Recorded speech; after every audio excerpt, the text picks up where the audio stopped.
on this, we're going to bring in our guest now, Filiz Katman, who's in Istanbul. She's a senior fellow of Centre for Syrian Studies at the University of St Andrews. So a warm welcome to the programme. So we have this ceasefire in place. How optimistic are you that it will stick? Definitely, we should admit that there's a kind of long process of negotiation held until the declaration of the agreement between the sides. And there's definitely involvement of United States of America, Tom Barak, the special envoy of America to Syria, and Turkish American ambassador to Turkey has an involvement in it. So we have a kind of support of the regional and the countries who have an interest in the region have support behind it. So this is a good sign. But on the other hand, there are still some countries which their goals are specifically focused on instability in the region. But we should also admit that American interest favor stability in the region, I think will limit the capacity of those countries who request instability in the region will be squeezed by American pressure. And we have seen some reflections on it. Of course, fragility in the within Syrian state is still ongoing, but we should admit that Syria is not alone in this process. We have strong actors, both regional and international actors, supporting Syrian government with regard to provide stability and with regard to sustainable agreement with regard to the issue that has been taken the agenda for a while. Okay, you mentioned some countries want the instability of Syria. Who are they then?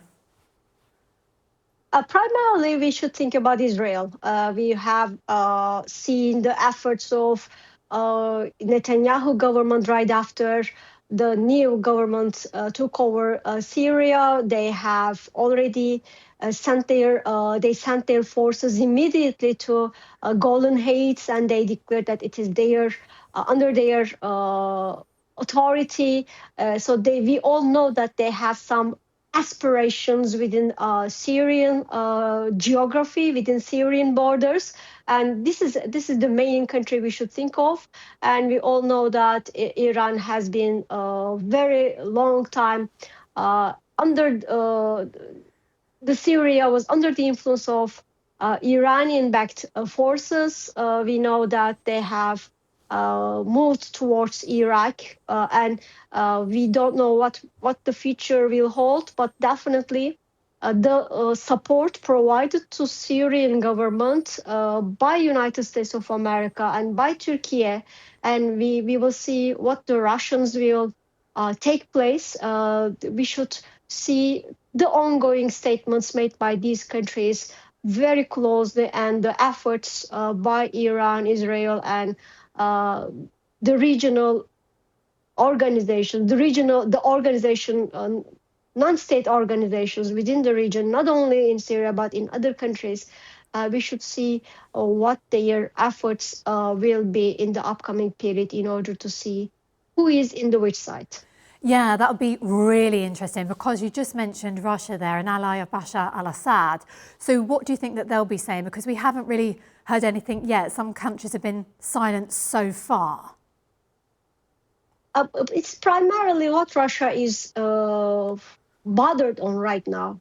We still do not see any progress with regard to the negotiation table with Ukraine.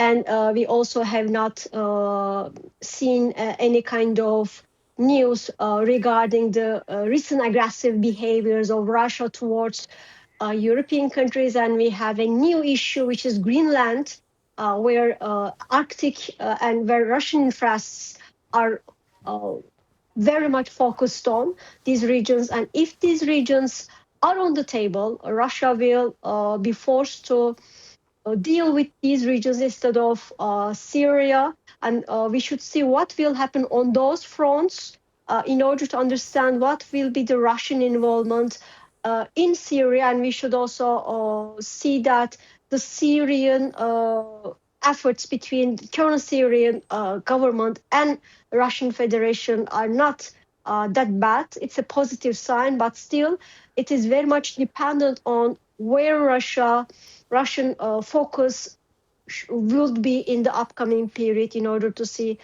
to what extent Russia will be involved in Syria.